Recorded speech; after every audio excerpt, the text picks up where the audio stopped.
Guys, there's some new Avatar news. Wait a minute. They're changing the characters? Season 2 sounds like it could end up being pretty tough. Maybe I should just go in blind.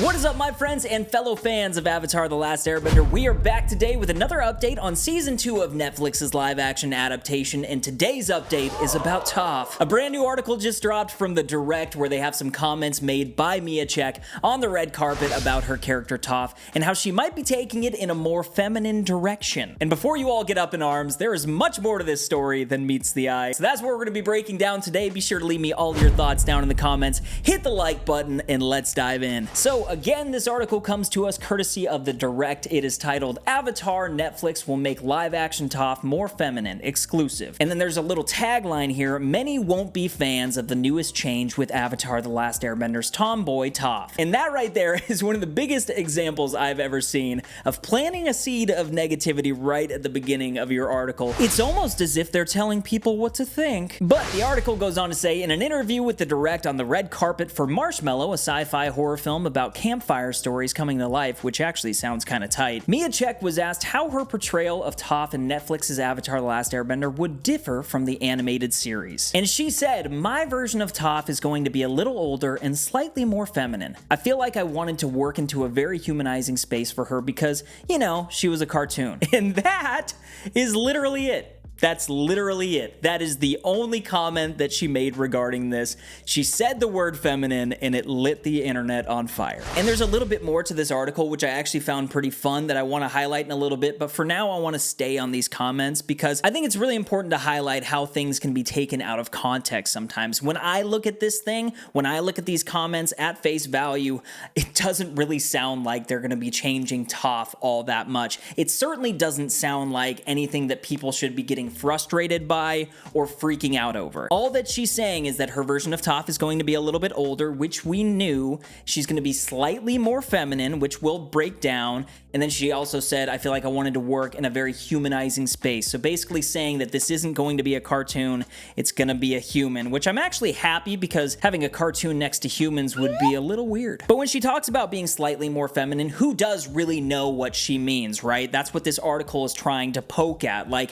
her version of slightly could be drastic. You know what I mean? We might end up getting to the trailer and being like, that's not Toph. We might end up getting to season 2 and being like, that's not Toph. But again, all of the evidence that we have to support how much love they're showing to the source material, how much they're honoring the source material, says the exact opposite. It says that they're going to do Toph justice. You can say what you want about how they arranged the story in season 1 and how they changed things up, but when it comes to the characters, they did a pretty darn good job at nailing them down. The only one that was a little bit different was Katara, and not because the character was way different, it's because we just didn't spend that much time with her. A lot of people's problems with her stemmed purely from just not getting the right amount of time with her, not connecting to Katara the way that you do in the original series. And so maybe something like that could happen in season 2. I highly doubt it, but when it comes to the feminine stuff, I think that goes hand in hand with bringing a human into this role. We've never seen Toph in live action. This has never been done. You do have a young woman who is going to be a little bit older now playing this character. And so obviously there are going to be differences with this character, and when you look at season 2 and you look at Toph, there are some girly moments that she has. She has the bossing say, taking the girls' day out or whatever, you know what I mean? The tales of bossing say, I mean. And she looks in the mirror and she has the makeup on her face and she's like, oh, actually, I do kind of like wearing makeup, or like, I never knew I could feel like this or something. I forget exactly what she says, but you could have a situation where it kind of shows how suppressed Toph's character is in the beginning. Obviously, she's kind of a tomboy. She's this hardened earthbender girl, the blind bandit, the Toph that we all know, but there is a part of her that's longing for something else, you know what I mean? Because she's kind of had this alter ego, this tomboy version, and then there was the girly version of her that her parents were trying to mold her into. But what happens when she's just trying to find her way in the world and create her own personality? You know what I mean? We could have a situation in season 2 where it builds up to that Tales of Bossing Say moment where she realizes, is it's okay to be a little bit girly every now and then. This hardened shell I've built over myself to protect myself, what is it actually doing? Maybe I can show a little bit of that femininity. Maybe I can show a little bit of that girliness every now and then. And with that, just saying that, I think it kind of implies that for the most part, we are going to be getting the character that we know, because the character of Toph really can't be done any different than that. It's a live action version of Toph that's going to be that earthbender because she demands respect. She has to be Aang's earthbending teacher, and to do so, she has to be tough. Toph is tough, you know what I mean? We're gonna end up seeing her metal bend. We're gonna see the strong, tough Toph that we know. And I think adding these little human sides to it, the human aspect, I don't think it's anything to really freak out about, especially when you look at this article and you read it and you go, oh man, wow, wait, they're saying she's gonna be way more feminine, way more girly? What does this all mean? And then you literally see the comment that she made and she's like, it might be slightly more feminine, I'm gonna be a little bit older, I just wanted to humanize the character. It's like, okay, well, that was a pretty wild reaction, everybody. And honestly, to each their own with this type of thing. I love the Avatar audience that I have here on the channel, and I just want to take this moment to kind of have you maybe take a second look at an article like this and realize maybe what it's trying to do. Everybody in this game is trying to get clicks, everybody's trying to get views, everybody's trying to get eyes on their thing, and the way that this article starts out, how it says, many won't be fans of the newest change with Avatar. I mean, that right there is just, it's setting you up for failure. It's setting you up to go, wait a minute, they're changing that thing that I love? And then you look at these comments,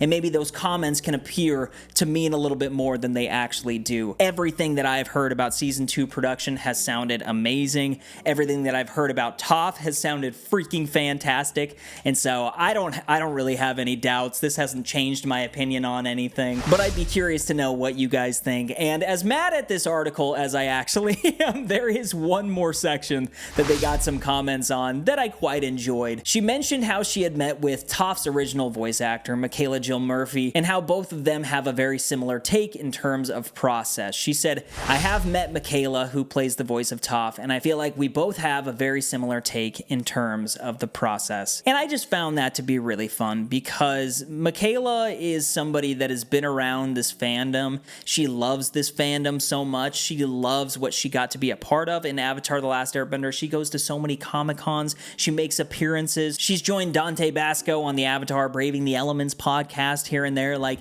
she loves being a part of this fandom, and so just seeing that Miya has gotten in contact with her, is learning from her in the same way that Dallas did with Dante. It's a really cool thing to see, and that excites me even more for the character of Toph, because there's a lot to be learned from Michaela herself and everything that she did with the character of Toph. And so, I don't know, guys, it was a short article, and so this is a quick update, but I just want to say I don't think there's much to be worried about here. I think this article is being taken drastically out of context, and in my opinion, Miya Cech is going to be freaking badass, and Season 2 is going to be awesome. That's at least what I'm hearing, man. But keep the conversation going down below. I would love to know what you think about this whole Toph being more feminine thing. Also, make sure to subscribe if you're new to the channel and you enjoy Avatar: The Last Airbender videos. I make a ton of them. Make sure to hit that notification bell, hit the like button before heading out, but more than anything, make sure to keep up the good vibes, my friends. I'll see you in the next video. Yep.